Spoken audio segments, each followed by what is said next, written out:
Oh, good morning, good afternoon, good evening, and whatever the hell it is, wherever the hell you are on this beautiful planet. Welcome to the first ever Living Critically. Very exciting little passion project that myself and Manda, Mama Atheist, have put together here. I've just done my usual trick where I haven't muted the actual feed, so I just got myself in my ear, which is never a good thing. But I tend to do that. That's kind of my go-to thing. So the first one of these is something we're very excited about, and we're very happy to have Mr. Aron Ra, someone who's got just a small to medium following within the community. One or two of you may have heard of him, so don't give the new guy a hard time whatever you do. So first of all, Manda, good evening where you are. How are you? Yeah, good morning. I'm good. I'm, like you said, we've been working on this for a little bit, and we work together on a few things, so this is very exciting, and I'm so happy that for our first episode ever that Aron, you could come on. Thank you so much for doing this with us. My pleasure. And how are you this morning, Aron? Or this evening? Well, time zones, they confuse everyone. Yeah. I'm having some difficulty trying to get to use all my time productively. I'm taking online classes, and they've been taking a lot more of my time than I thought they would this semester. Mm-hmm. And I'm actually kind of glad that all of my travel had been canceled by the COVID-19 thing, because I would have just failed all my classes. If I was doing all that travel at the same time, there'd be no way. So no excuses now, yeah? Yeah, and then as soon as I'm done with this, I had some other projects leading up to this and finished my classwork for the week. Of course, it's Sunday. I should have been finished with my classwork by Thursday, but as I said, it's all taking way too much time.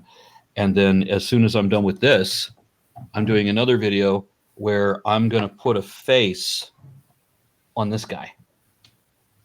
Excellent. Like with when they use the clay and stuff, you're going to do that? Yes. I have a bunch of clay, and I'm going to be putting a face on him. This is a Neanderthal. This is a late Neanderthal from Gibraltar. So surprisingly, there were three ethnicities of Neanderthal for Western Asia, Southern Europe, and Western Europe. And they're all distinct from each other. And of course, all three of them collectively are distinct from us. You note that he has absolutely no forehead, or he has a forehead that is as thick as your index finger. Wow, really? And that's it. If you put eyebrows, going from eyebrow to the hairline, assuming that the hairline would be similar to ours, mm-hmm. that's less than an inch. I noticed the really prominent brow line too. Yeah, so that if there would be a forehead at all, which is kind of an amusing thought. These guys had, let's see if I can get the jaw to stay on there. They do not have a chin. Huh. Homo sapiens, the chin comes out to a little tiny tip of a point. But these guys didn't have that. They also don't have the cheekbones that we have. It looks like they do, but these are recessed. Our cheekbones come out a little bit more pronouncedly so that you can see this and feel this rise there. But theirs didn't. It slopes back. So one of the more amusing things is if you look at the nose here, remember that the bridge of our nose is, first of all, it's half this long, and it points down, whereas this points straight out. So does that mean that they had bigger, more prominent noses then? Much. So you wouldn't be able to tell just from looking at the skull, but this guy had a bulbous schnoz. Yeah, usually when I see like artist renderings of different Neanderthal skulls or faces or whatever, the noses do seem a little bit more prominent. I've never actually seen the skull itself though. So the nasal cavity, you probably wouldn't know, be intimately familiar with this, but the nasal cavity is at least twice as wide as it is on a sapiens. Yeah, it looks a lot wider. It's a lot bigger. So the nose is going to be extremely broad compared to if the internal core of it is twice as big, then of course the external it's going to be twice as big. These guys had noses like Fred Flintstone. I mean, it's going to be a very bulbous, pronounced schnoz. And because of the cold weather environment, that a lot of people are attributing that, that these would be like, they would be especially large just to deal with the cold. I don't necessarily think that that's the case for him living in Gibraltar. And as I said, there's 3 ethnicities here. But one of the reasons that I want to put a face on this, even though other people have already done this, is because there's a bit of conspiracy theory going around that Neanderthals didn't look so much like humans as you typically see them depicted. They have larger orbits, that's the eye holes. Mm-hmm. They had physically larger eyes than we do. And very often they're seen as higher, not just that they have no forehead, but that the eyes are higher on the face than they are on humans. That though not so much this ethnicity. I think it's the Northern European one that has it's a more pronounced, where the eyes are up here. It's kind of ridiculous, and then the face is relatively flat as opposed to this one. But I'm just curious what the face would look like if you try to remove the biases that other people say. If you're not trying to make it look human. Well, my question is this: like when they rebuild faces, when they use them in forensics and they have to rebuild a face on a skull, and they have certain thicknesses that they use depending on ethnicity and all that stuff. How do you figure that out for something like this? Because you don't necessarily know what the thickness of the cheek will be, how thick, different parts of the head will be. Yeah, well, we know that the basic anatomy of the jaw muscles and facial muscles and everything are going to be fairly consistent across all species of humanity.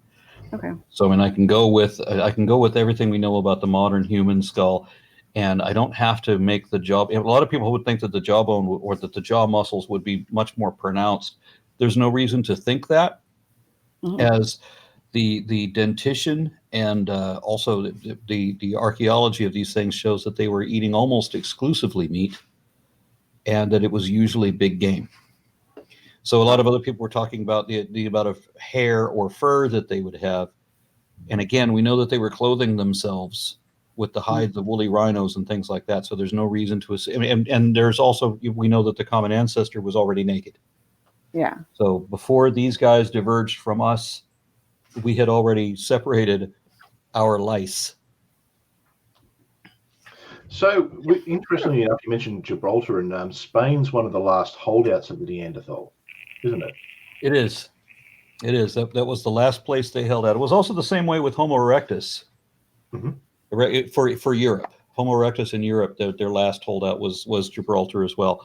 It's like you get to a place far enough south, that the climate is still habitable and food is still plentiful, and you can still access it even in the harshest part of the ice age, which would be waning for the Neanderthals but looming for the Homo erectus. And there's nowhere to go. You're isolated in that little corner, and then the rest of the population just depletes until you're all that's left. And one of the problems that they found with Neanderthal, that wherever they found them, whenever they found Neanderthal DNA, it's turned out that there's significant impressions of inbreeding. Really? Which would make sense. There was a lot of, I know they found a lot of evidence of breeding with, Homo sapiens or Cro-Magnon man. Well, I read one study that said that it estimated 120 admixture events, meaning interrelations, over a period of 12,000 years. Wow.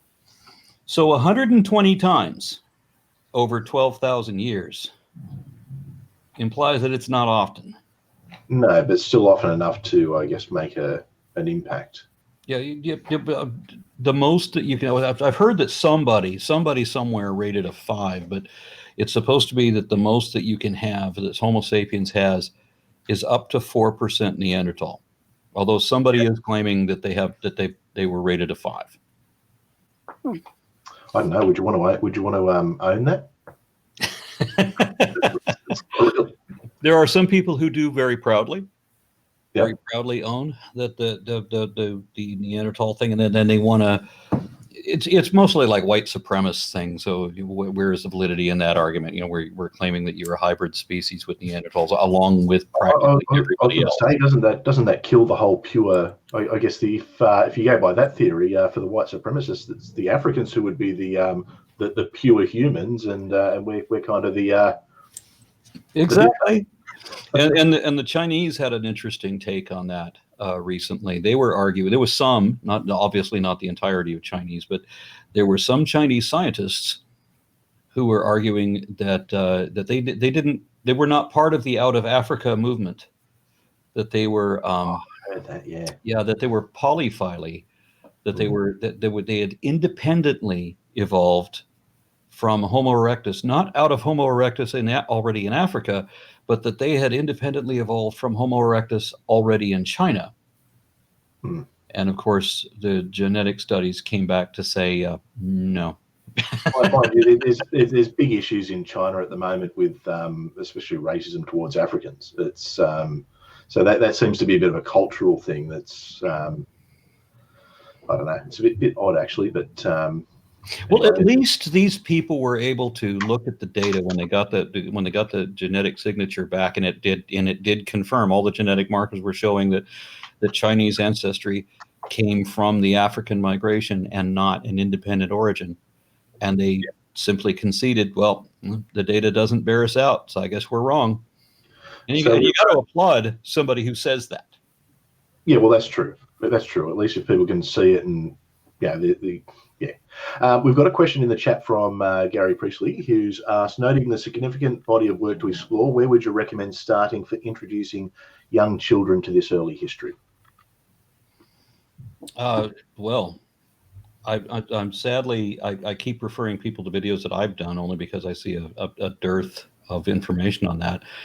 On my systematic classification of life video series, I was trying to show the importance of taxonomy that I don't think anybody had ever done before. So that is what I would reference people to if they wanted to have an idea about how life was classified. And it also covers, paleogeologic history as well as the classification, and it also covers, some peripheral finds, not just evolutionary principles, and also shows illustrates transitional species both in our own lineage and in the periphery around us, and goes through all of the geologic time periods as well. So I don't mean to blow my own horn, but the reason I created that series was because there wasn't one already that was explaining things that way. When Angel was going through some of the taxonomy stuff in science class, I think it was last year, I actually remember showing him some of your videos, and he was a freshman at the time. So some of it went a little bit over his head, but he was very interested in it, and even looked up some more of the stuff afterwards to get a little bit better of a handle on it. So, it's really cool that you were able to spread that kind of educational message on top of everything else. So you're still muted, Aron. Sorry, I had to mute because the dog was about to go off again. Well, the good thing is we know you're safe. Yeah. Well, anyway, I've had to make this series because although there are a lot of other educational series that I have enjoyed, I found huge issues with a lot of them.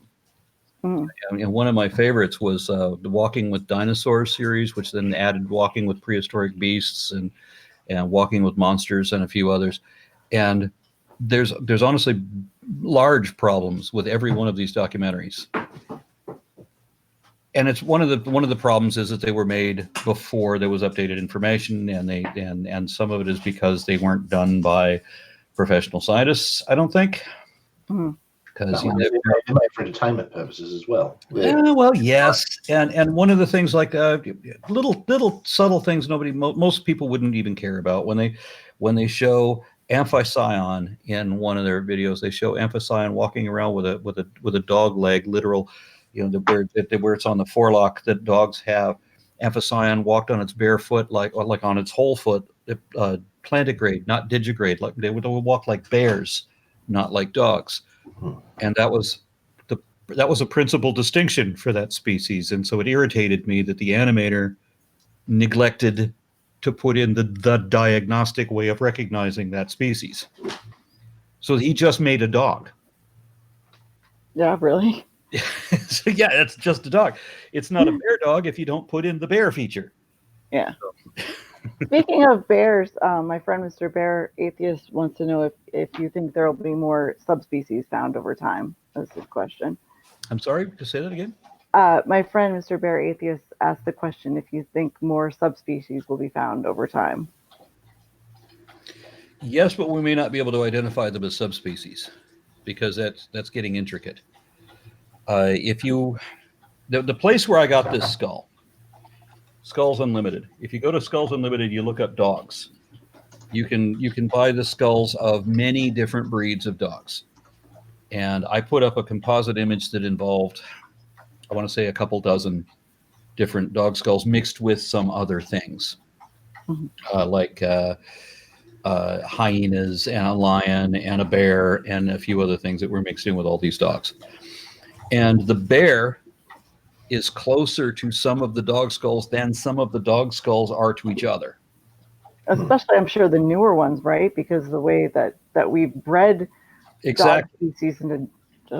So this is showing it. This is illustrating a thing where there's more diversity within groups than between groups in many cases. So you can have this explosion of diversity within Canis lupus familiaris, the domestic dog, that you don't see in Lacayon pictus, which is the African Cape wild dog, which was never a wolf. It was a dog that was not derived from wolves. And now Lacayon pictus will have a very similar skull to a bear. And they will have a very similar skull to some domestic dogs. But then you have the Boston Terrier and the Chihuahua, and then they just go fucking crazy. Those skulls don't look like a dog at all. No. Because we're in the modern day, we can look at the genetic ortholog. We know what these things are. But, excuse me, I have dogs all over me at the moment while I'm talking. Bothering me, making noise. Where was I going with this? Oh, if you found all these in fossil form, if you found a skeleton, if you found a skull of a Boston Terrier, you would not call that the same species as the Great Dane or the Dachshund or Bloodhound or Pit Bull. You would identify all of those as different species. We know that genetically, those were interfertile. And it's fair to do that in paleontology because they don't have the kind of conditions that produced dogs, where you have restrictive breeding where outside forces are controlling the breeding, where these animals normally would not interbreed that way unless forced to, unless kept in seclusion. That's why we get ligers and other such hybrids, is because these animals are stuck in captivity and they're kind of forced into that option. You have this drive that has to be satisfied, and this is the only way to satisfy it. Yeah. Now, I do have a question from the chat. What kind of skeleton? Oh, shut up, dog. Damn. Yeah, so we've got Julie was asking what kind of skull it is. Randy was asking what kind of skull it is on your shirt. Oh, this is Mrs. Plez. This was Australopithecus africanus. It's actually older than Lucy. And what I find amusing about this skull is that, of course, this is a picture of a fossil. These femurs are they're pictures of different fossil femurs. And if you can see very closely, thank you. If you could look at it very closely, you could see numbers on them so you can tell that they're fossils. But you have to look very closely to recognize that. My wife just brought me another Giant Slayer, another craft beer. Say hi for me. Yep, they say hi. All right, so she says hi back. I've got the remnants of my colonial pale ale, so that's if you get the chance, that's definitely one to try. Yeah, I don't do pale ales. I pretty much only do imperial stouts now. Like right now, I'm drinking my favorite full-grown scallywag, and that's part of the full-grown man series. This is the full bourbon barrel-aged full-grown man. Okay. And it's 12 No, this is 13.0% alcohol by volume. Oh, okay. Yeah. That'll do the job for you. Yeah, drink a 6-pack of that and you're done. Just sounds like a Friday night in Australia. Or a Friday morning for me. A Friday morning for you, yeah. But I'm the lightweight who is like a beer and a half in, and I'm already. Well, hang on. In all fairness, you've been bringing pina coladas into the. I had beer this week. You did have beer this week. Very proud of you, actually. Oh yeah, I was answering the question. That's what I was talking about. I was talking about this thing. So this is Australopithecus africanus, and what is amusing about this design, and I came up with this. You can buy this shirt.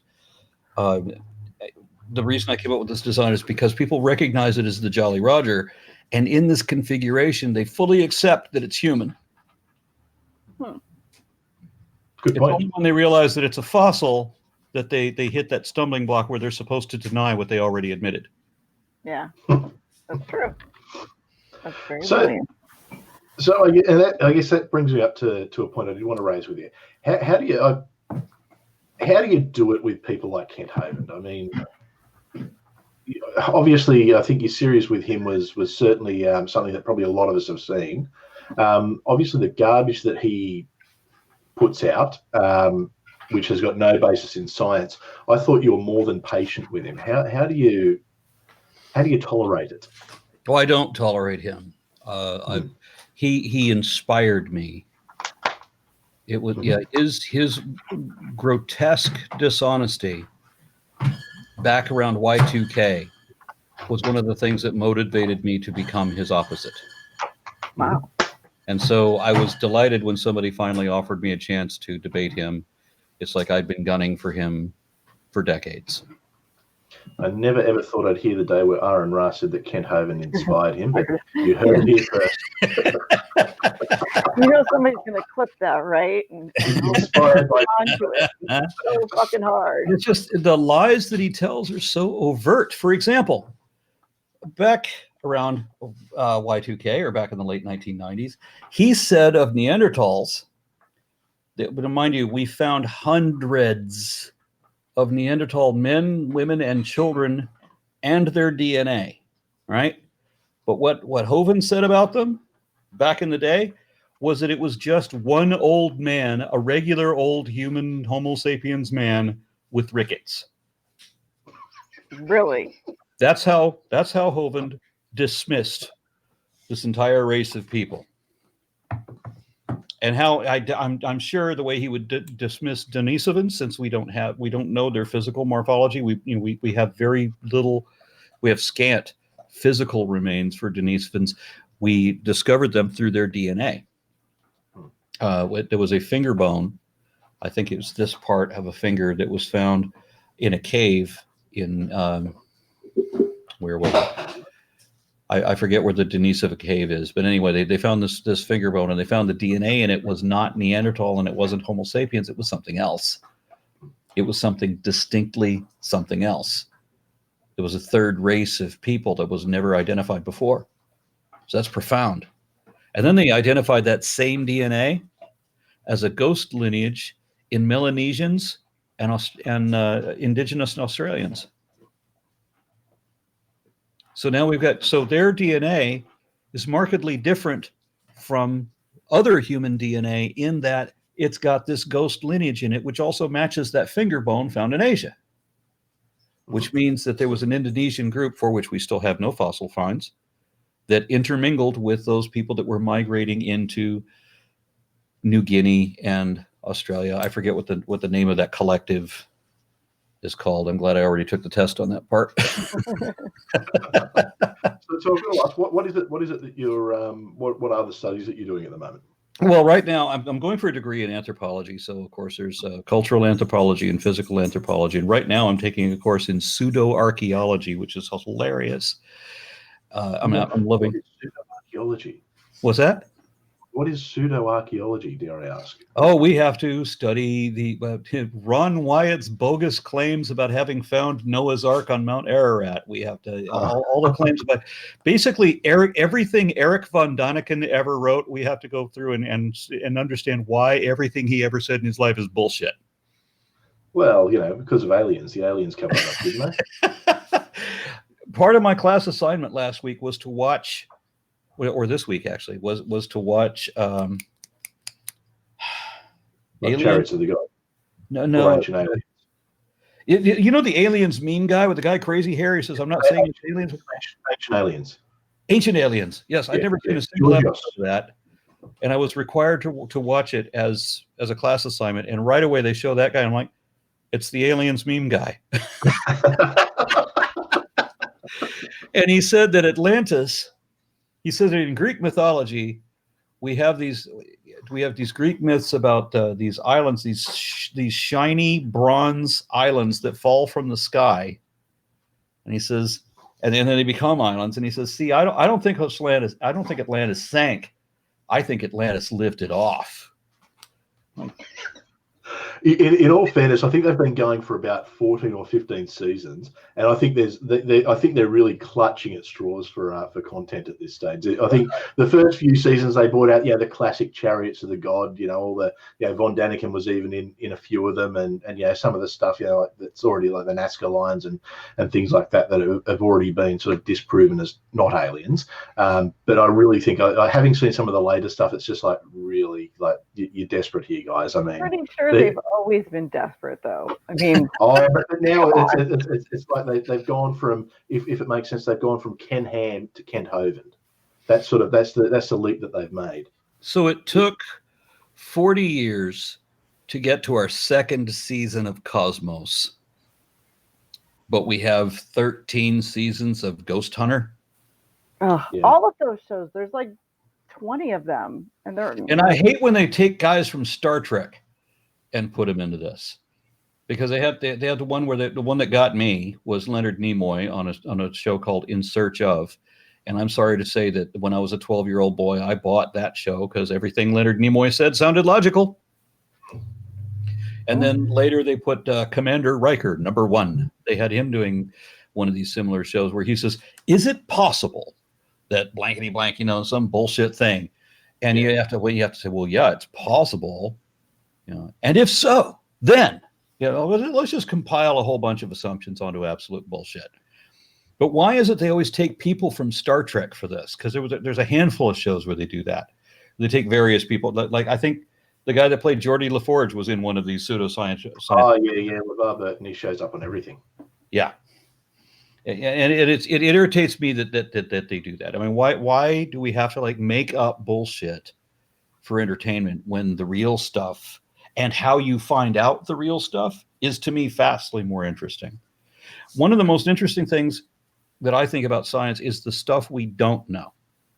When I was a little kid, I remember reading these books, these science books that were written like when I was born, that was talking about theories on the formation of the moon. Well, now there seems to be a consensus on the formation of the moon, but in 1962, there was not. When I was in kindergarten, I remember that one of my teachers brought up, I'm 5 years old. It's like 1966 or something like that. And my teacher brings up this. They just recently reached consensus on tectonic plates, because that's how old I am. But the way that they determine these is the part that's interesting. When I'm reading these books that say that they don't know how the moon formed, I'm thinking, well, this is an area of opportunity. This is where I might be able to find the answer. The things science hasn't already answered, I might be able to find the answer for that. And other people look at it completely different. I might be able to make up the answer for that. Oh, you can't explain that, therefore that proves alien god magic. Yeah. And it's always, there seems to be so many people who start from that, they start with a conclusion of, all right, God did it, so now let's go back and prove it, or it was alien, so let's go back and prove it. So, but when you do that, you're starting from a very dishonest point of view, or a very dishonest position. You need to, it doesn't actually add anything. All it does is you kind of mash things together to get the conclusion that you want to get, which you could do with almost anything realistically. Yeah. When you talk to people that are, anti-science or, very into creationism or both, they have a tendency to, like, I was actually on Chris's channel the other day speaking with a flat earther, because of my first degree was in astrophysics, and so you present evidence to them, you present facts to them, that science, this is the science, and this is how it works, and they will tell you, well, that's your opinion. My opinion is this, but getting across to them that it's not an opinion. Science is science, and you follow the science, and that's very upsetting to have a lot of like the creationists that you go after, some of the climate change deniers that I go after, that will have science presented to them, have the facts presented to them, and say, well, that's just your opinion. How do you deal with something like that? Well, it's like he mentioned before. Like Chris said, I mean, he would ask me about the classes that I'm taking. Okay, I'm taking the pseudo-archaeology class, but I'm also taking legitimate archaeology classes, as well as paleoanthropology, paleontology, primatology, and then cultural and physical anthropology. So I have to go over the evolution of this. And let's just look at archaeology. If you talk to an archaeologist from anywhere in the world that's specializing in whatever area they're from, it will be 5 minutes of conversation before you realize there was never a global flood. There can't have been. And it doesn't matter what part of the world you're talking about, because people were already there 10,000 years ago, 20,000 years ago, long before. And it was the same people. So when you can find DNA in some ancient human bone in South America, for example, you run the genetic tests on it, and it turns out that that's a direct ancestor of the people who are still living there now. Mm-hmm. Except that person was there 15,000 years ago. And so how could those people have moved from, and become these people and been in this area before the flood and after the flood? There's no way. But you're talking to people who don't understand reason, and they have no idea how much they don't know. It's every field of study overlaps and unifies and all paints the same picture. It's like you got 15 different jigsaw puzzles, and they all match the pieces because they're all drawing the same picture, just from different angles or from a different color scheme. Or you're looking at the same photograph, but yet one of them is taken in true color, and another one's taken in infrared, and another one is taken in X-ray, and so forth, and gamma radiation. But they're all the same image. They're just taken from different spectrums. That's what science is doing. And we have all of these different things. I mean, millions of different pieces of information that all completely line up. And you know what? The one and only thing that does not match is Bishop Ussher's bad math. When he comes up with the global flood happening, at 4004 BC on Sunday at 9:15 a.m. Well, it's similar to a conversation I had with someone within the last week, because my background is I'm a historian, and I was talking to someone explaining where the story and why the story of Noah's flood, and how it was basically a mishmash of stories from the Epic of Gilgamesh that was used to basically incite nationalistic pride in the displaced Jews. But it didn't matter to that person. It was just like, but no, my theory's still right. My theory's still right. The flood still happened. It's like, but there's no evidence. You're talking to people who cannot concede any error, no matter how obvious. No. So I was talking to somebody right in front of their face. I was talking to somebody about prophecies and how many different prophecies there are in the Bible that have failed. Now, there's one that succeeded only because it was artificially forced into success. It was arbitrary. It was arbitrarily decided that they were going to do something. They were going to go to great measures to fulfill this one prophecy. But all these others have failed.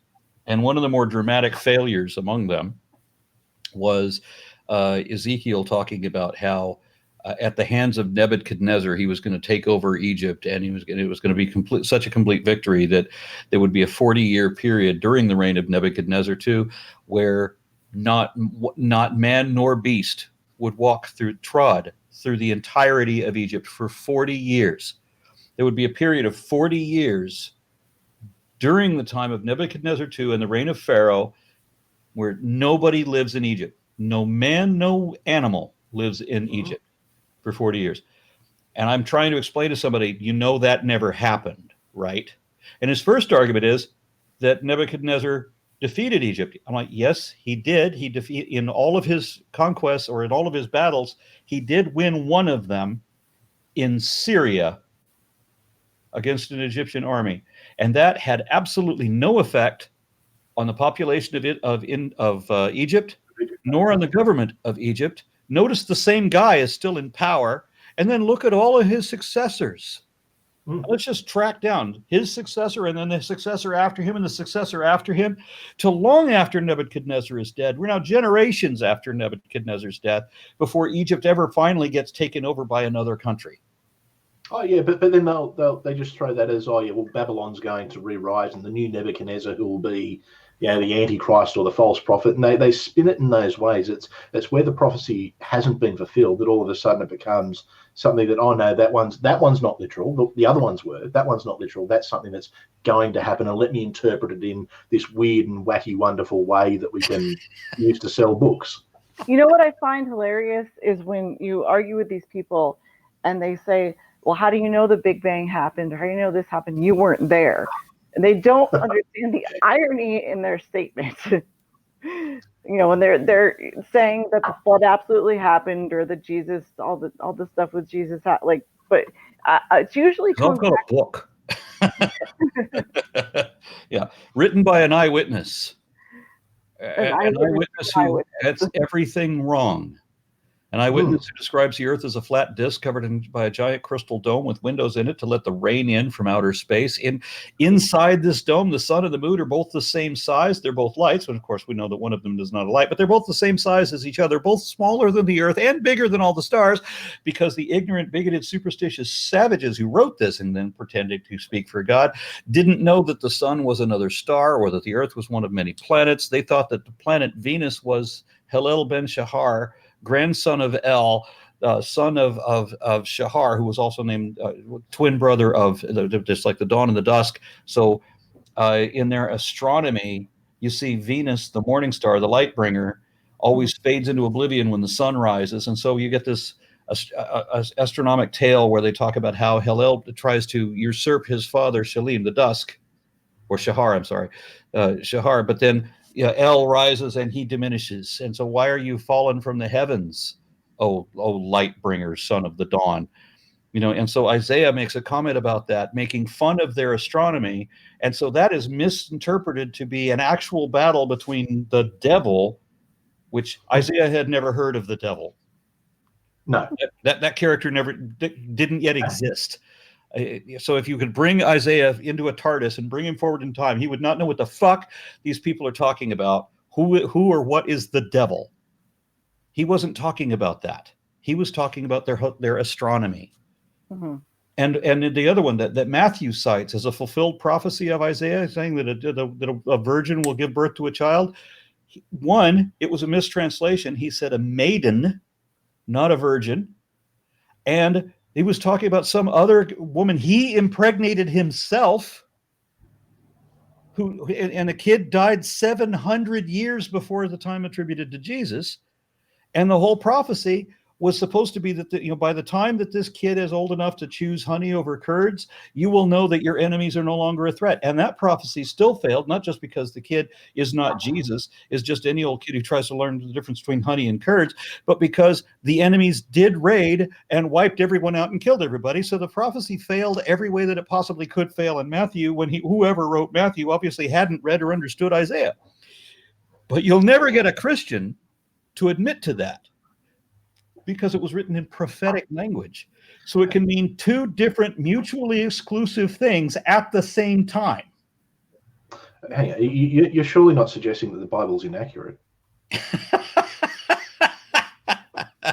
Well, one of the things, I know that a lot of us, we have our atheist activism that we do for different reasons. A lot of it is because of the horrible things that religion does to society, and that's part of the reason I do it. But one of the biggest problems that I have against theism of all sorts, but especially Islam and Christianity, is the complete anti-science aspect of it, and the fact that so much of the Bible, the science in the Bible, is completely wrong, and the fact that people who subscribe completely to the Bible and believe that everything that it says will spread this stuff, like the flat earth thing, or all of it. It's so frustrating, especially in our country, Aron, because they want to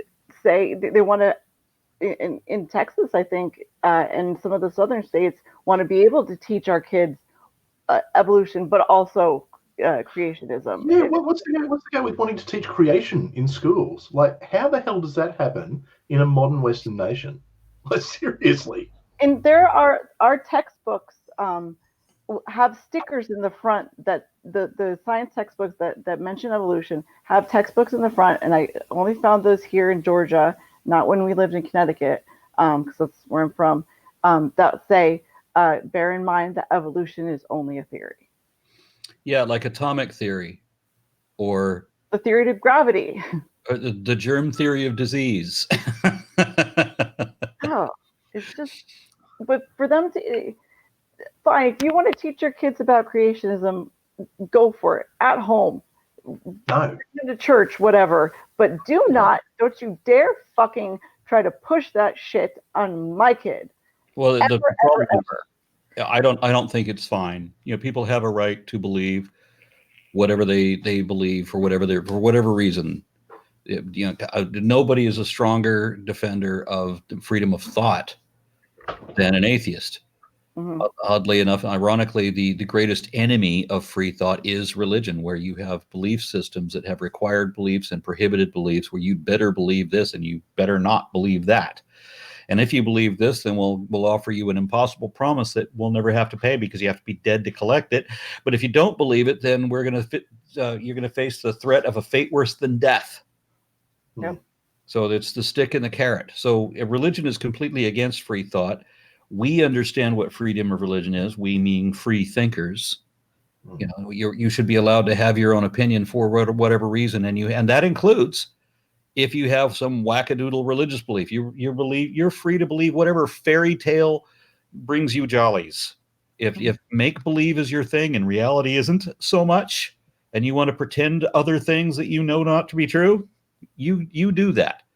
Yeah. But we should think about the moral implications of people lying to their children, specifically to impair their children's ability for cognitive analysis, for critical scrutiny. So what ends up happening is, and I got into a debate with a Christian who was talking about the difference between extrinsic Christianity and intrinsic Christianity. The debate was, is Christianity dangerous? And I show all of these ways that Christianity is dangerous. And he goes, but that's only extrinsic Christianity. When it's intrinsic Christianity, then it's harmless. Well, I didn't know he was going to play that ploy, because we've got a collection of other papers we can show that even intrinsic Christianity is debilitating psychologically. So that children who are raised with intrinsic Christianity are unable to distinguish fact from fiction, or they're less able than secular children. So you read Jack and the Beanstalk, and religious kids are not going to know that none of that is not true. They're more inclined to believe a story like Jack and the Beanstalk. No, you're right. Jack and the Beanstalk is probably more plausible than the Bible. So. I don't think any kid should really be taught it. I think for me, it was just a matter of like, stay the fuck away from my kid. But a big problem with religious parents teaching their kids these things and only creationism and getting away from evolution and the real science is that it propagates it throughout generations. One, you make sure that your kid doesn't get a chance to think critically and think for themselves. You teach them this, and then they end up. I have a brother who is very religious. Well, his wife is very religious. He wasn't until they got married. Now their kids, read the Bible constantly. They think my son and I are devil worshippers because they don't understand it at all. They're very, very well indoctrinated. And I guarantee you that both of them will do the same to their kids. And their kids won't believe in evolution. And it just keeps repeating the cycle over and over. I don't want anyone to believe in evolution or anything, really. You know what I mean? No, to find the facts. No, I know that you didn't mean to imply it that way, but other people listening will glom onto the fact that you use that word, because I've noticed that believers will use the same vocabulary, but with different definitions for everything. Mm-hmm. And this aids in their equivocation so that they can turn all valid arguments into unreasonable arguments against us. Yeah. So I can understand from the point of view of someone who is indoctrinated in the religion themselves, then teaching their children that, because they don't know any better, and it's a cycle that they're in. But certainly, I think where they're then trying to force that belief onto other people, and that's a problem that I guess is a little bit foreign to me, because, well, I mean, Ken Ham tried to do all that kind of stuff here, and he was so successful, he went to the other side of the planet. So, we don't have that issue here that I know that certainly, having spoken to many Americans over the last year or so, is such a huge issue there. But then at the same time, you've got they don't want they don't want things taught to their children. They don't want evolution taught to their children because they say it's against their beliefs. But then they want to force creationism on everyone else. And somehow they equate this with morality. I mean, all of the religious arguments for justification are kind of lost on me because none of them make any sense. I've often said that every logical fallacy has been used as an argument for God, and every argument for God is a logical fallacy. But the argument that we atheists are atheists because we love sin is one that is a particular mystery to me, that we know that God exists, but we pretend that he doesn't so that we can do whatever we want. So if we knew that there was an indomitable despot who can read all of our minds and he knows everything that's happening and everything that everybody does, and we know that he exists, we just pretend that he doesn't, because if we close our eyes, then he can't see us.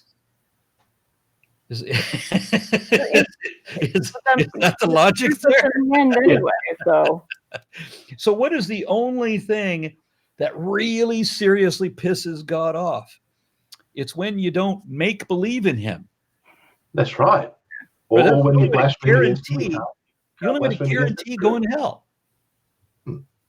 And I've often said that it doesn't matter how evil you are, all sins will be forgiven if you but believe. That's the only criteria. But if you don't believe, then it doesn't matter how good you are, because the only sin that will not be forgiven is the sin of disbelief. So if you love sin, be a Christian and sin all you want to and ask for forgiveness. Do whatever the fuck you want. You don't even have to do jail time, because if you're one of the Duggar family and you've serial molested 3 of your younger sisters, you can talk your way out of in prison just by convincing the Christian judge that your magic imaginary friend has forgiven you, so you don't have to do any kind of compensation or recompense. Amazing, isn't it?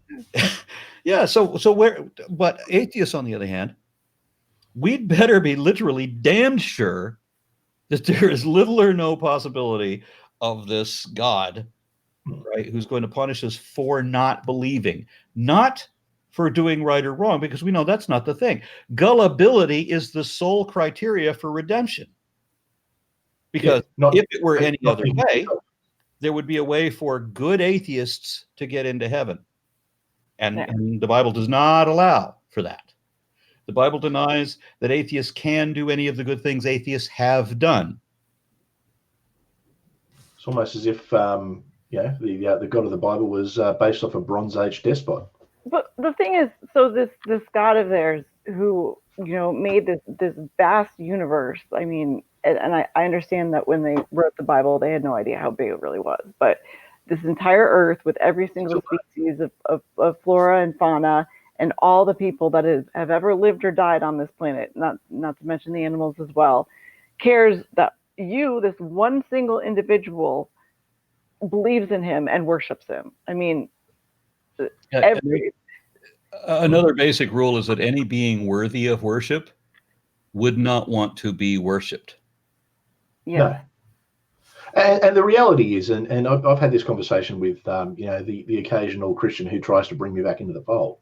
Even if there was absolute evidence that the Bible was correct and their God was real, I'd want nothing to do with him. I wouldn't become a Christian again, because the character of that being is horrible. It's evil. Why would I want anything to do with it? Yeah, another story that I've often told is that when I was 12 years old and I began to read the Bible for the very first time, I threw it across the room in disgust, because I was told that this was going to be the word of God, and God is love. And if I read the Bible, then I'm going to read the wisdom of this all-knowing being of love. And all I got was racism, sexism, and horrible atrocities being justified because my God hates you and loves us. God has chosen people, and everybody else is just enemies to be squashed and killed because they're not Jewish. Yeah, of all the thousands and millions of gods that are out there, it just happened to be the god of the desert tribe of the Hebrews that happened to be the one right one. So I'm a 12-year-old boy, and I'm doing exactly as it says in Matthew, I think 10, where it says not to be like the hypocrites who go out and pray where they can be seen, but to pray in the privacy of your own room.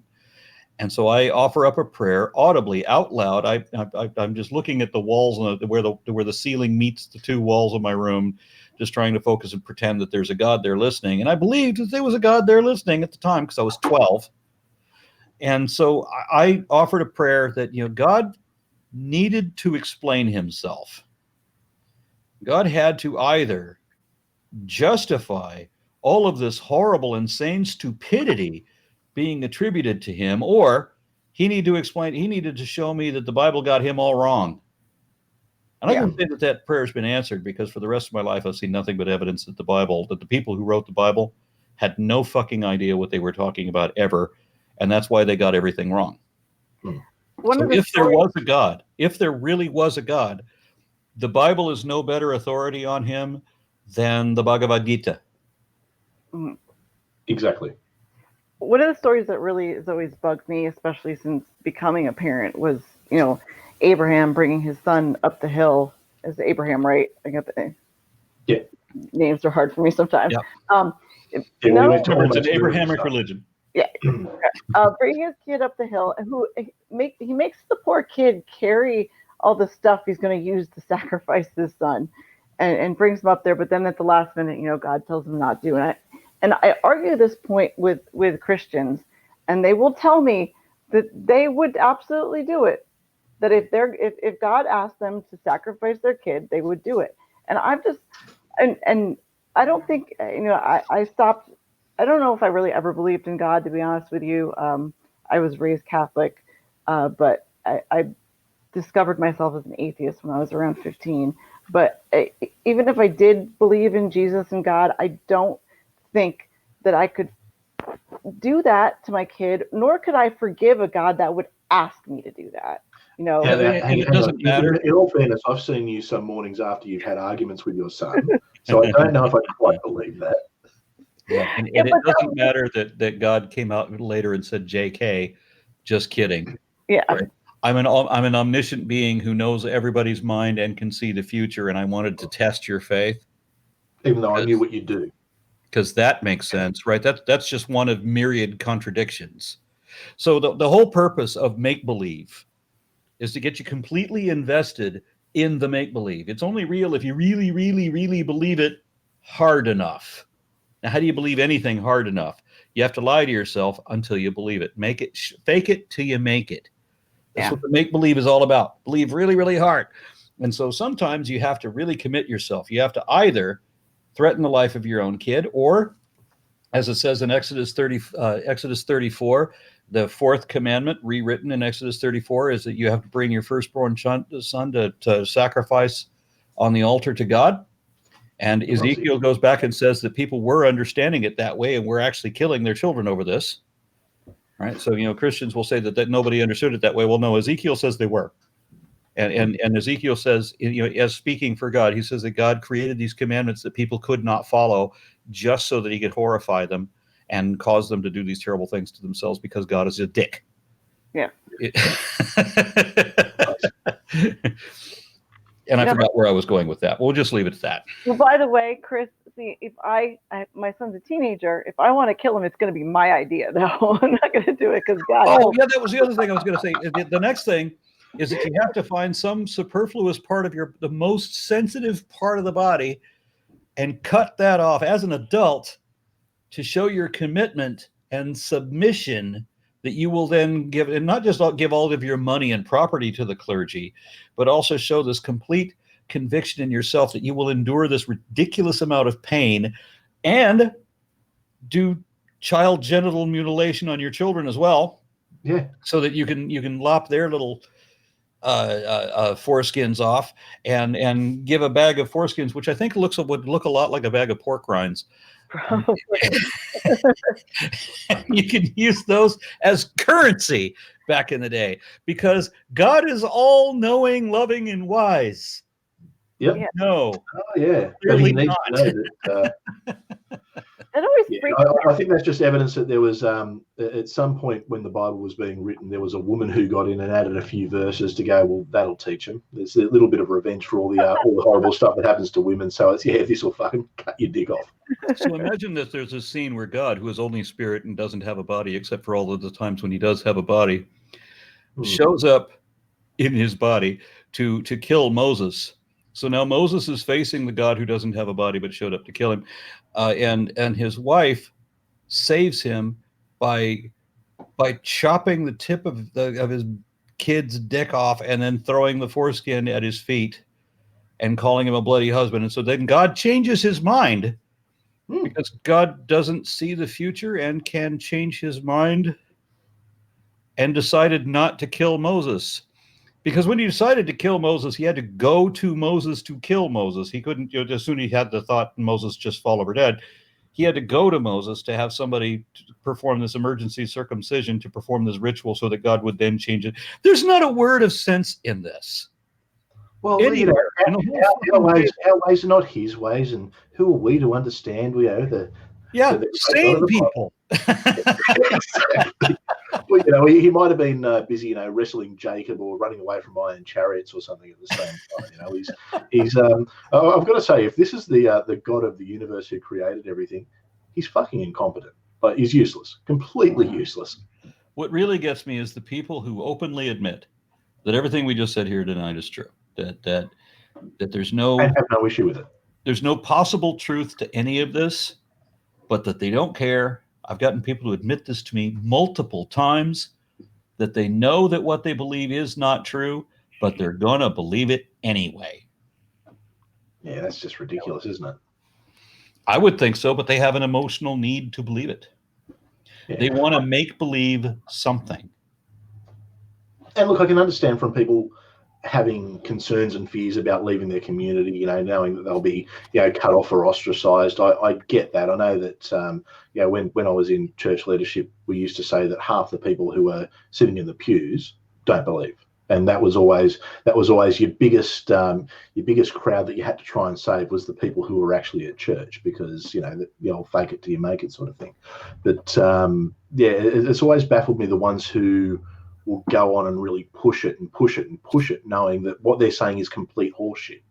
Yeah. See, I'm part of the Atheist Out program, meaning that I endorse the idea that people should identify as atheists, not as humanists and not as agnostics or any of the other, words that nobody understands, that they should identify as atheists, meaning they don't believe.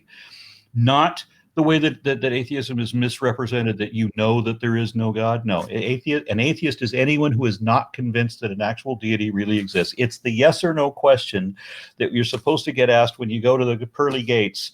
Did you believe in God? So the agnostic answers that question exactly the same way the atheist does. They are both atheists. If you did not believe, no. Do you believe? Are you convinced that an actual deity? Well, I believe there's something. Is it a God? Is it an actual deity?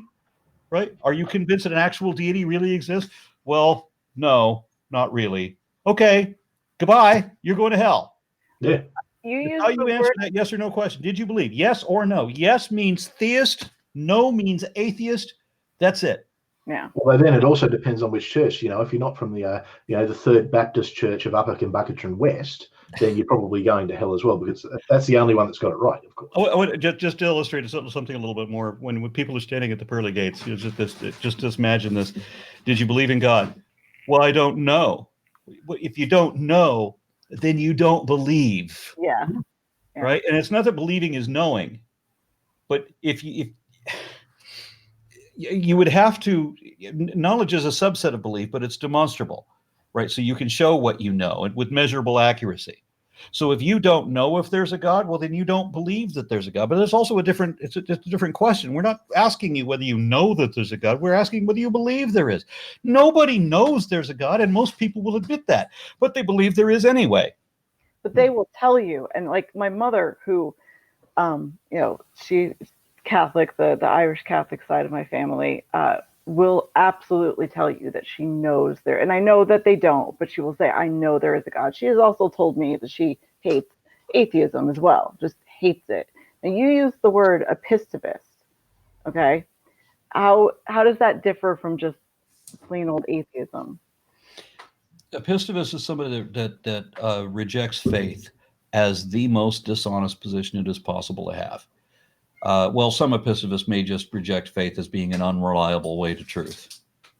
For me, any belief that requires faith should be rejected for that reason, because it is auto-deceptive and inherently deceptive.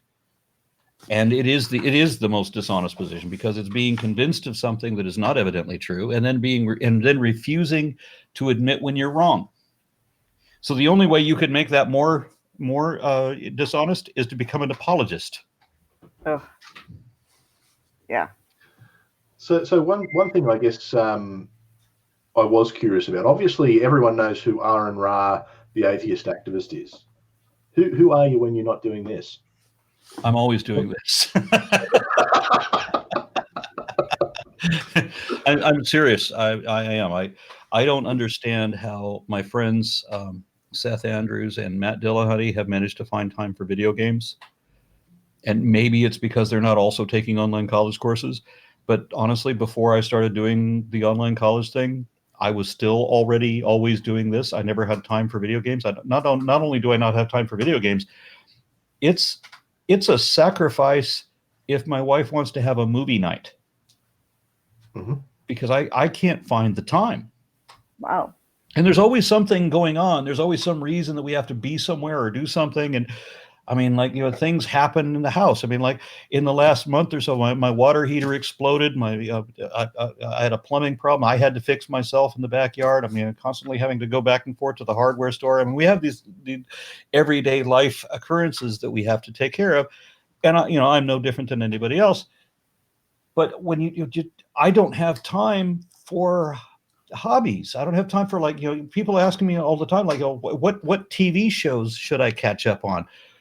Fuck if I know. I haven't seen a TV show. That's funny, because I actually do a show on this channel every week. I talk about a TV show.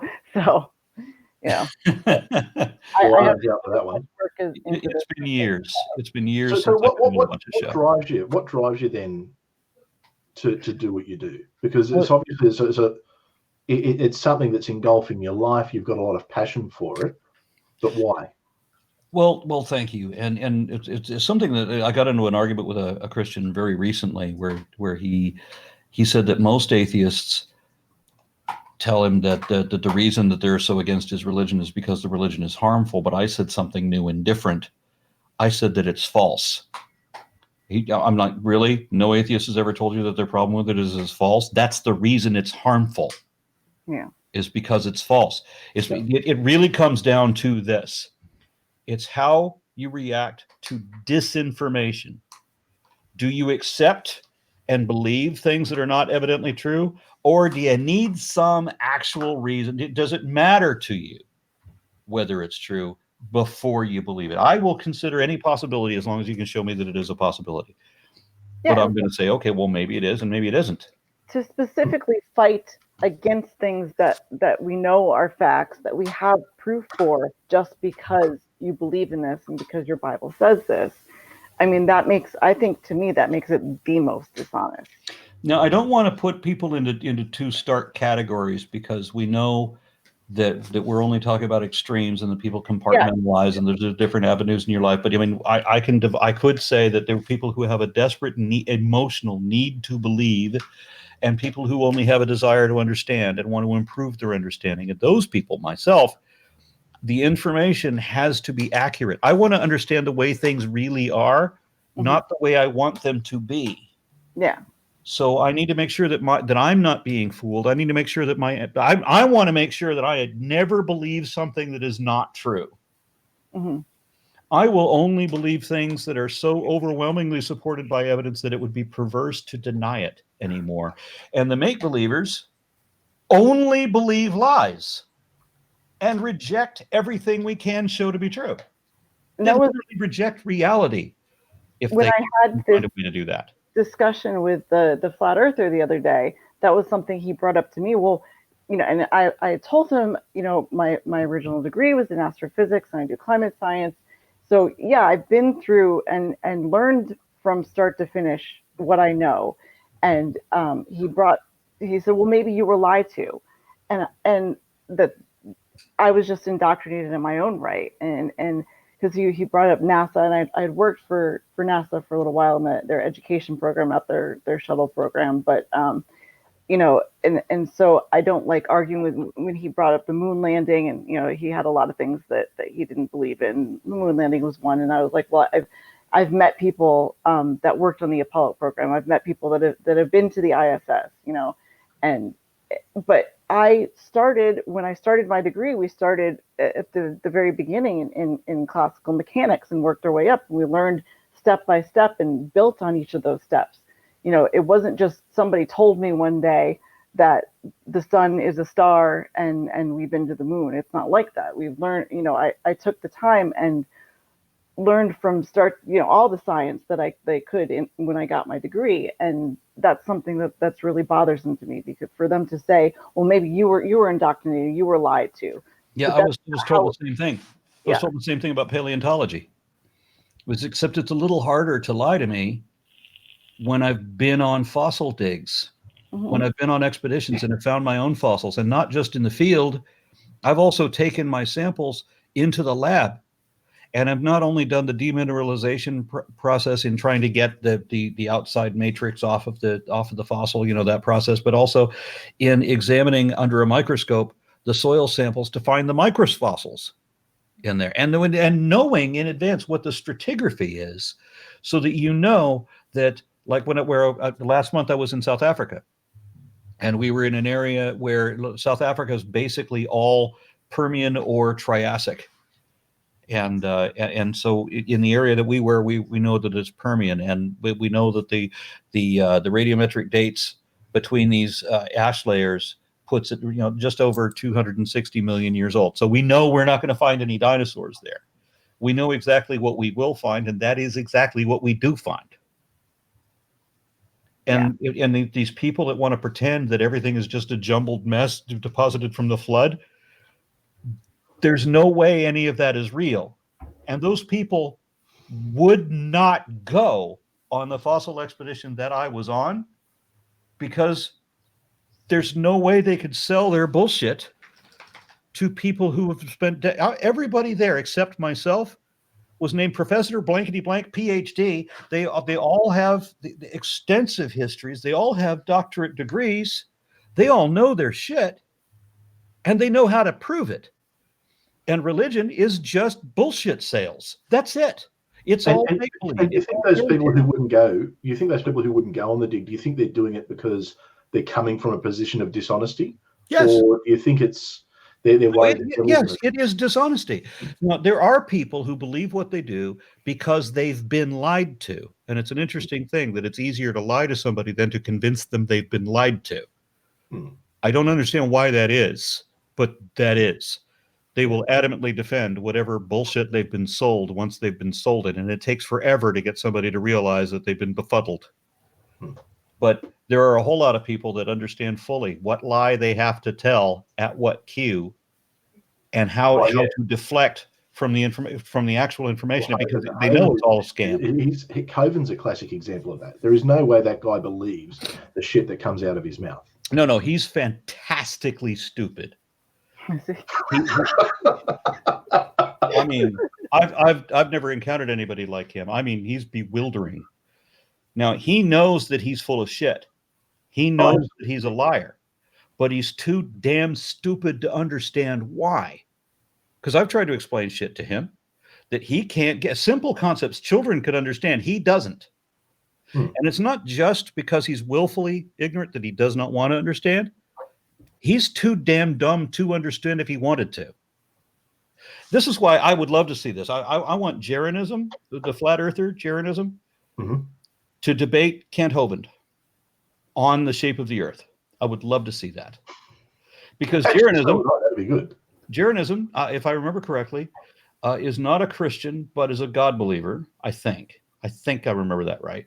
But Hovind would not be able to use the God argument at all. They both believe in God, so that's nullified. Hovind would be forced to use science to defend his argument. But because he's incompetent at science, has no idea what science is or does, he would fail. He would lose that debate. But it'd be hysterical to watch it. I've always had the impression that Hovind isn't as dumb as he makes out, and he's very willfully knows what he's doing, but it's just his ego. He loves the people coming to him and talking to him, and he loves his little cult compound around him. It's one of those messianic kind of issues for him. That statement, he's not as dumb as he sounds, would be true of Ken Ham, and it would be true of Ray Comfort. They both know exactly what lies they're telling, and that they are lies. Yeah. Absolutely. And this is extremely obvious with Ray Comfort. I was about to say, Comfort is so manipulative. He's full of it. That he does. And he's absolutely the marketing techniques that guy uses.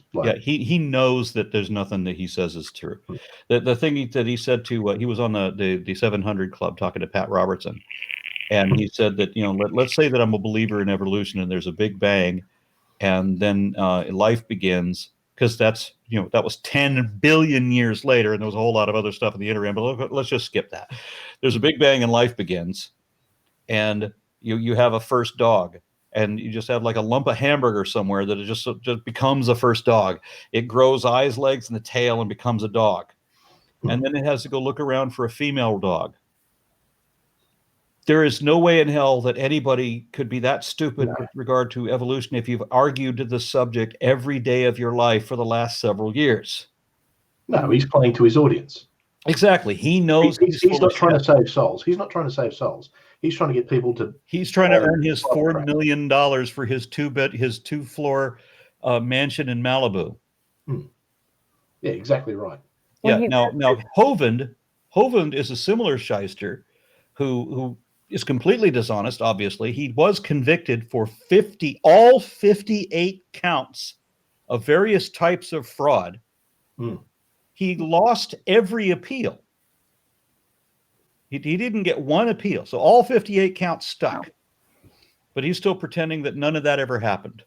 He also told the judge in one of his cases that the jurisdiction didn't apply to him because he was not a United States citizen. He was from the Republic of Florida. The fuck? He did not. I remember that. Yeah, no, I remember hearing that. So he tried to gaslight the court system, because if you make believe hard enough, then you can make reality bend to your will, I guess. So maybe that's what he was trying to do. What cracks me up is every time Hovind he's an extreme narcissist, every bit as bad as Trump. He has a debilitating mental condition. This is why Hovind's entire family have disavowed him and taken away his firstborn child because of medical neglect, where Hovind refused to get medical care, and the result was permanent damage. Wow. Hovind is the one with the dinosaur park, right? Yes, which he runs by slave labor. Does he really? Yeah. Okay. No, I think I've heard something. So he has slaves come in and do this. Obviously they're volunteer, right? Oh, yeah. They're not paid. No. So he has these ignorant people come over. He has minions serving him to build him a retirement community. They're building him in a retirement estate. And I've got him on video admitting that the reason he does his ministry is so that he never has to work for a living. Shit. Yeah, that wouldn't surprise me. He knew he was being recorded when he said that. Yeah, but his ego would allow that. And his followers wouldn't care. That's the problem. I mean, they're that blinded. It always cracks me up whenever he says that he doesn't want his tax dollars paying for evolution to be taught in school. I think there's a certain irony there that he's worried about his tax dollars. Yeah, well, we can guarantee your tax dollars are not going. Well, Definitely guaranteed. of tax dollars and these horrible parks that are built, Aron, you've done the Ark. You've gone and protested the Ark encounter. How many times have you done that? 3 times, I think, so far. And my plan was that in July again, that on our anniversary, which was I think on the 7th of July, that we would be up there again. I don't know because everything is, Well, I'm not that far. It's in the next state over, so I would love to be able to join you the next time you do that, because I've thought about doing it myself. That place makes me so angry, and that Ken Ham was given hundreds of millions of dollars to do nothing but lie to people. And he has nothing to do but lie to people. And he's established this huge fortune that people just gave him. Yeah. On behalf of Australia, I just want to take this opportunity to apologise right now. But I just want to make it very, very clear. Unfortunately, we have a no returns policy.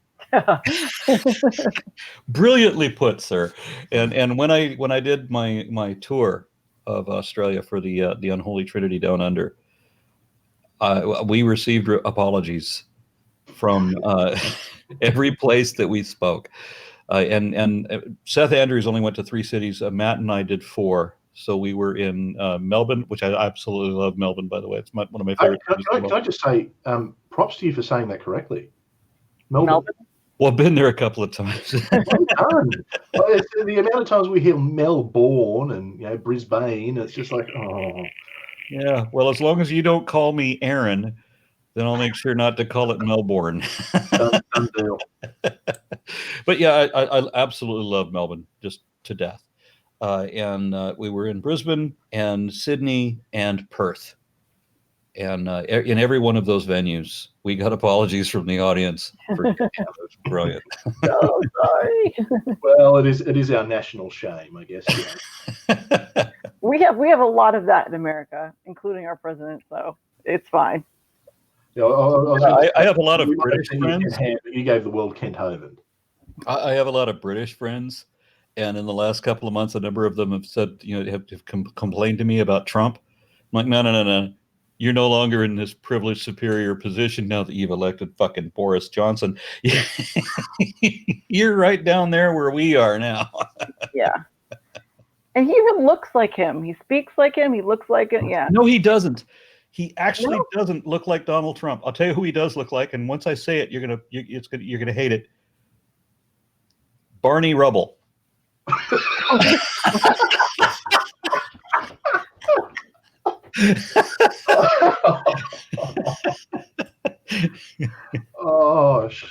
I'm not going to get that out of my head.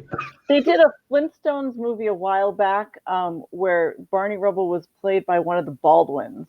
Now I'm thinking of like a combination of the two. So not Alec, the one that does all the Christian ones now, I think. But anyway, Stephen. Yeah, Stephen. That's it. There's always one in every family that goes nutty Christian, isn't there? I remember watching a Flintstones movie. There was a live-action Flintstones movie. I remember watching it because it had Halle Berry. It was her premiere performance.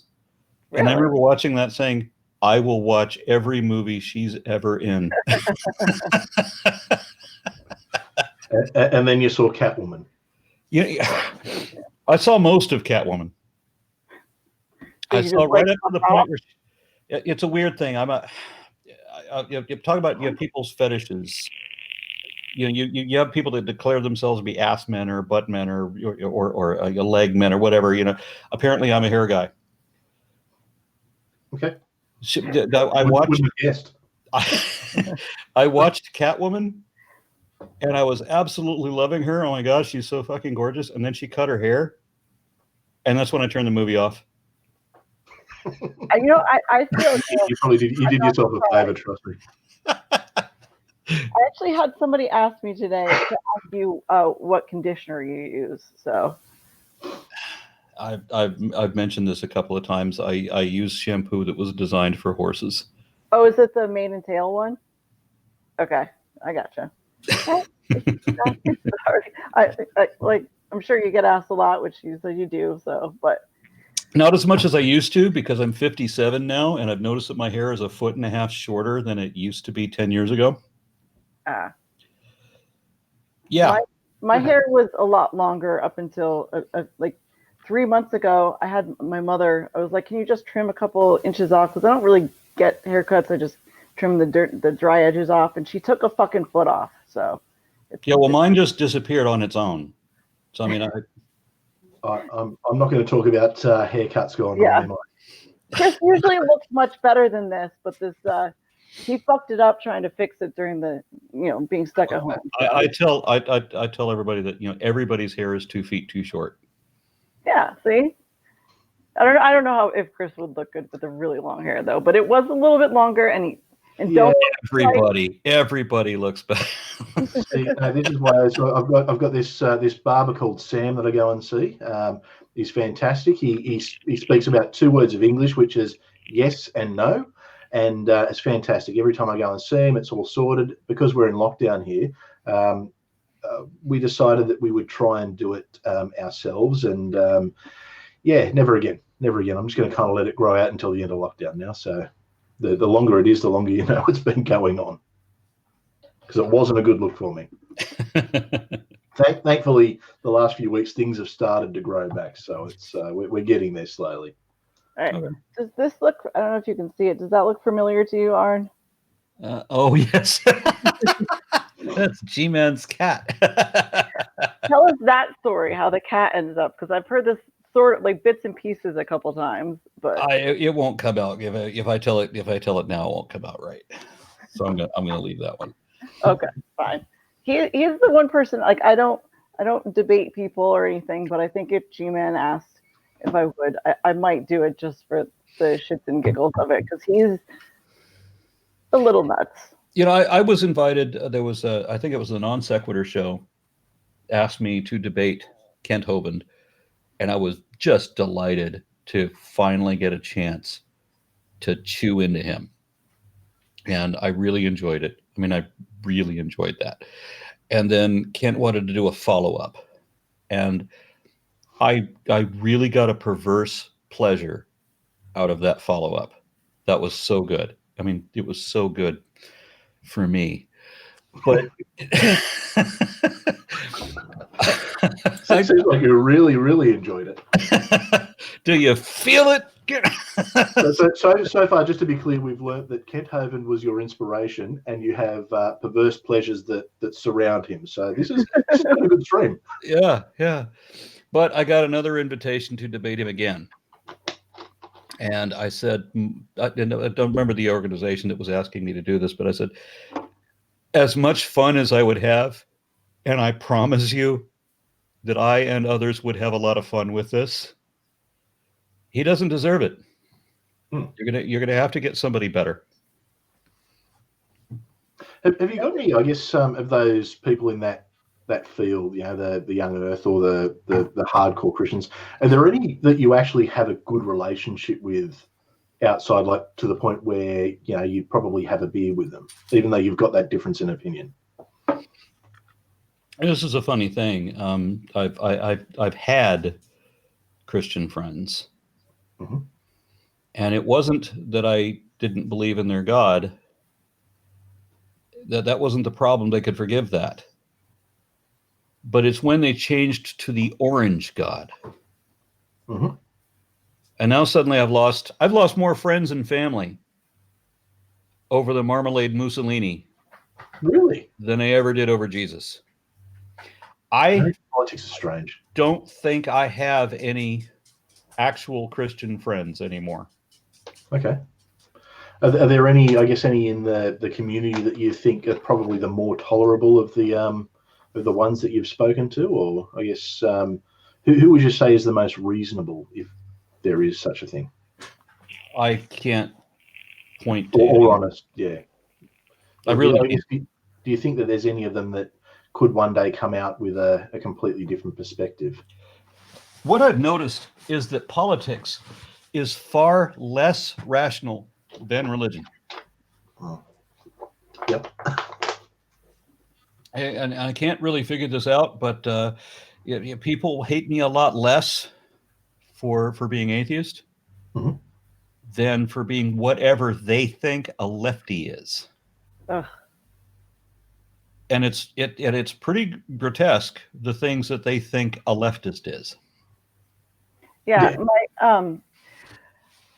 my parents are one of those couples that ever since Trump came along, they really fell in love with Fox News, and they watch it pretty much constantly. So I hear a lot of, what they say on Fox about the left and stuff, and I understand. You have to say it with a sneer in your voice, kind of like the way you would say socialism.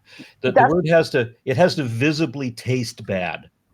Yeah, that's what they were, the evil socialists, and they get the things that they make up and say about us is just, or the left or whatever. It's terrifying, but at the same time, I understand where there's, when people, this is all that they read or see and all that they hear about the other side. This is why they hate us so much, is because they're fed all of these lies. So yeah, it's been interesting.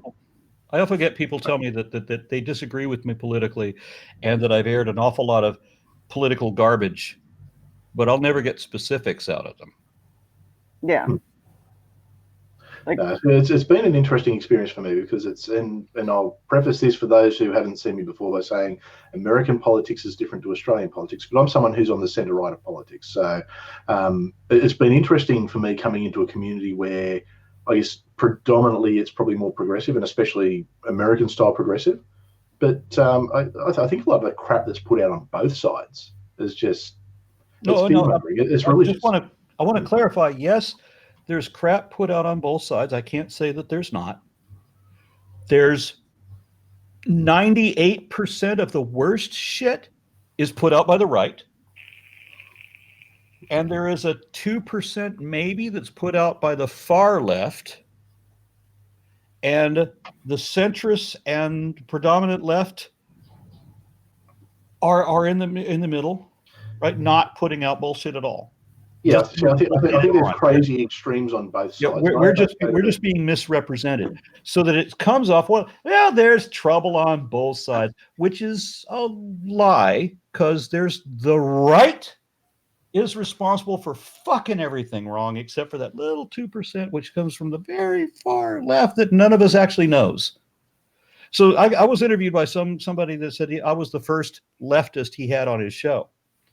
And he didn't understand how I could be leftist and not, what's the organization? Antifa. That's it. Yeah. He says, how are you not Antifa if you're left? Like, fuck, the only people I know anymore are leftists, and I've never met an Antifa. What the fuck are you talking about? Because all I hear is prejudice. These bullshit prejudices about what I'm supposed to be that I'm not. One thing I will give is definitely the American right. But I'm on the Australian right, which is probably the normalized right, I guess, for most of the world, but similar. But the American right and would be on the left for the United States. Well, yeah. and you know what? A lot of, if I were to look at the politics, probably yes, because I think some of your left-wing politicians are probably further to the right than some of our right-wing politicians, and it seems to be what I can see, and I guess from an outsider looking in, is you seem to have the two, because it's purely comes down to there's no compulsory voting. Where you've got compulsory voting, things tend to go more to the centre.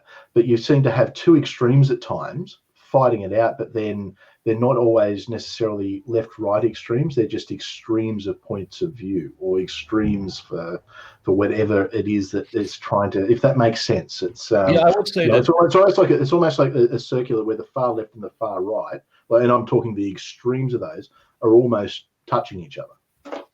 There's a political concept of a U, that if you go far enough to the left, then you come close to, but do not become the right. Exactly, yeah. So fascism, for anybody who doesn't understand, fascism is an exclusively right-wing position.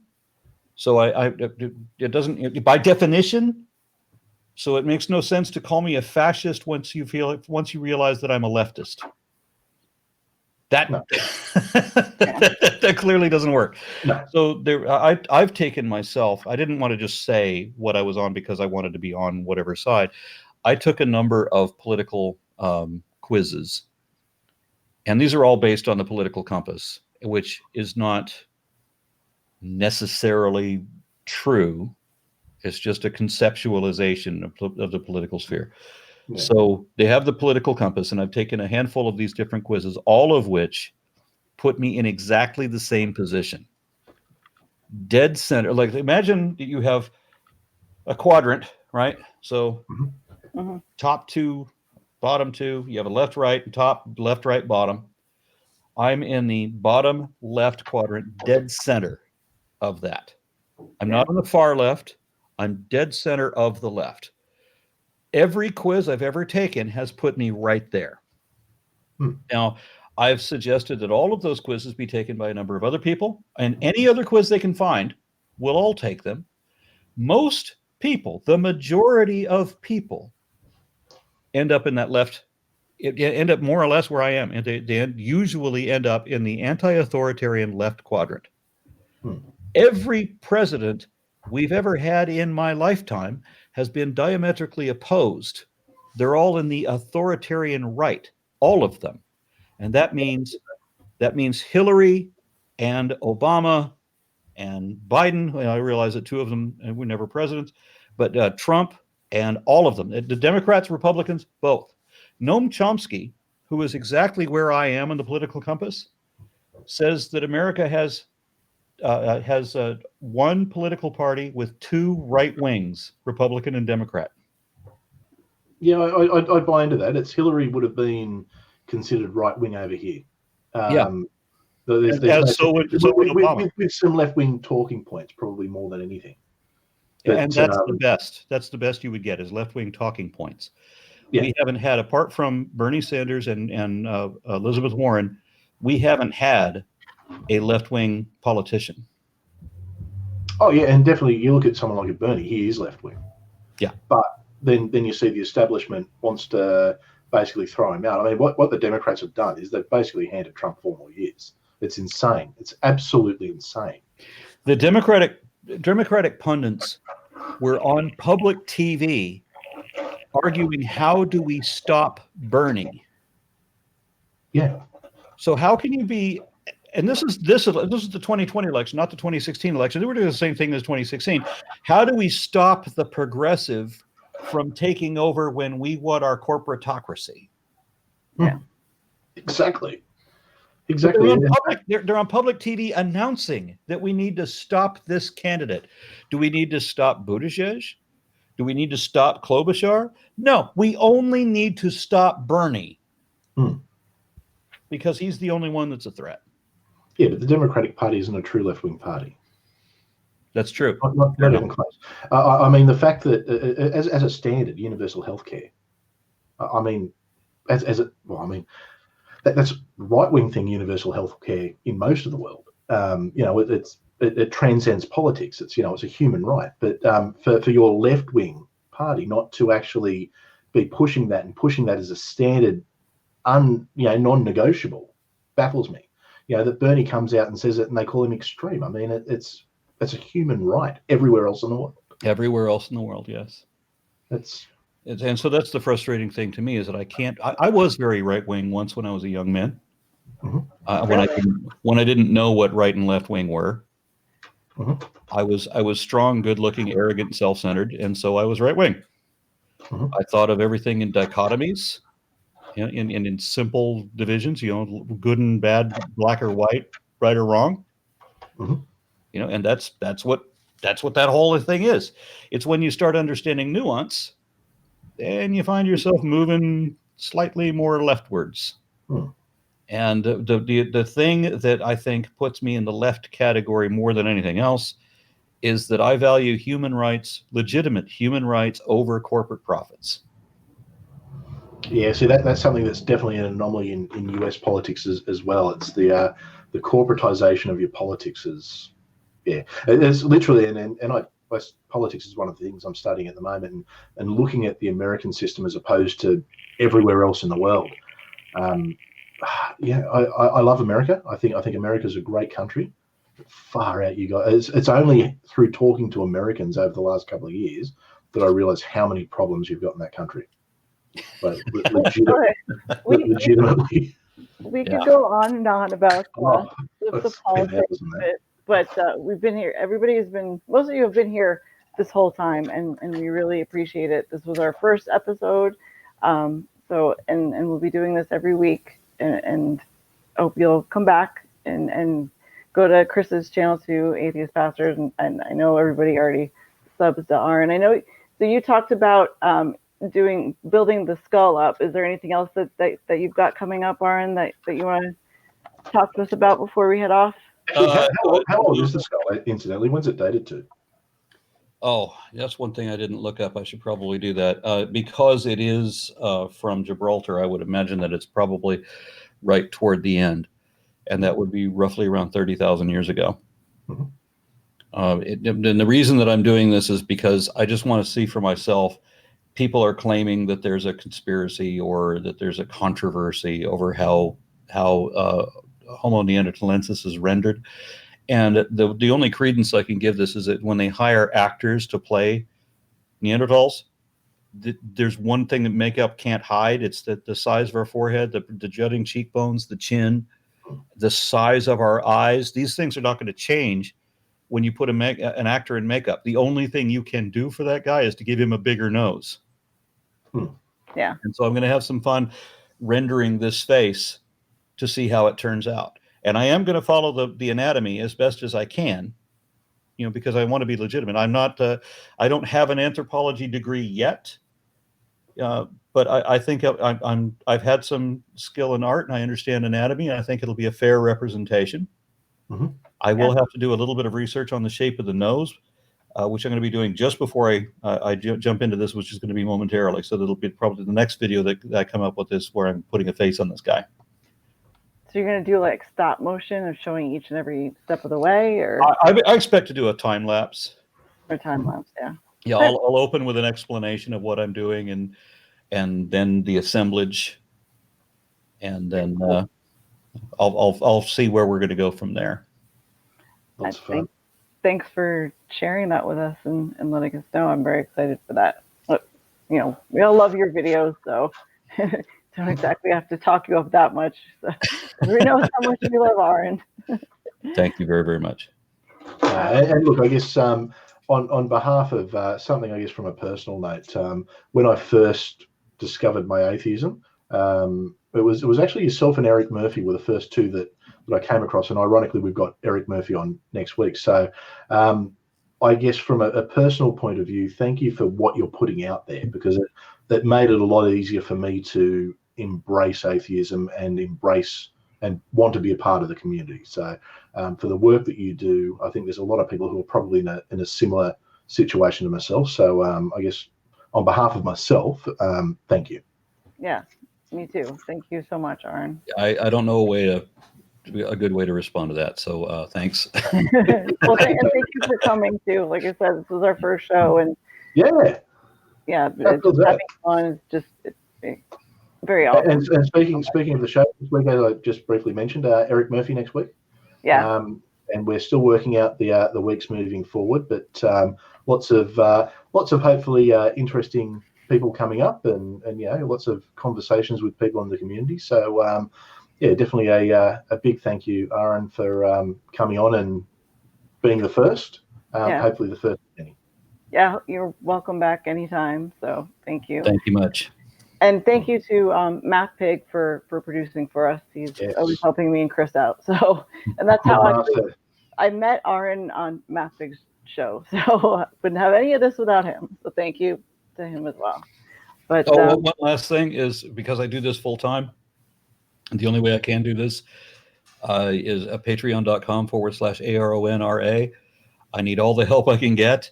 Unlike these pastors who just have people just give them hundreds of millions of dollars, I'm struggling. So yeah, I'll make sure to put that in the description when I am able to And actually, you know, that is something important to remember, because, you know, the churches have it very easy where they basically swindle 10% of everyone's income out of them. And it makes it then very easy for them to go and do what they do on such a big scale. But despite what people think, it's not like in this community there is a lot of money to be made. No one's doing this for money. So if anyone can help Aron, or any of the, I guess, any of the people that impact on you, definitely get behind them, definitely help them, because all that does, it's just going to ensure that they can keep putting out the content that they put out. So patreon.com/ARONRA, even if it's just $1. That's with one A, ARONRA.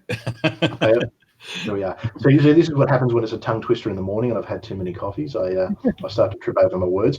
But look, make sure, if you can, please do support the people that support our community, because it's the only way that we're ever going to be able to compete against religion, is to be able to have good content creators who can put out that content themselves. So I would definitely encourage everyone to do that. And yes, I did used to do tithing talks at a church. So yeah, I'm now going to use that for good.